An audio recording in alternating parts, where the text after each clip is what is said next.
On this date in Missouri Senate history, the date was May 28, 1935, 106th and final day of the regular session of the 58th General Assembly. This was a Tuesday. The day started with a letter from the governor thanking them for some of the legislation they passed as session was nearing its conclusion.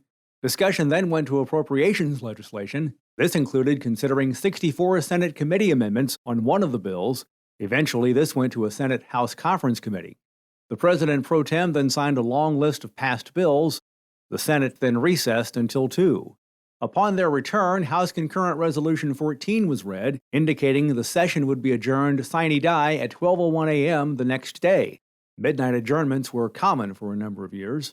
Senators then returned to House Bill 541, the aforementioned measure with 64 committee amendments. More Senate amendments were then discussed. This was an appropriations bill that related to what would now fall under the category Medicaid.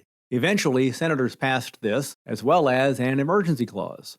After the adjournment resolution was passed, Senate Resolution 57A was then taken up.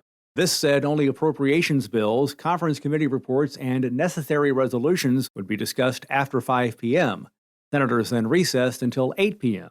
Then came the usual last day flurry of action on dozens of measures until the hour of adjournment arrived and the Missouri Senate adjourned sine die. May 28, 1935, the date marking the last day of the regular session of the 58th General Assembly. On this date in Missouri Senate history,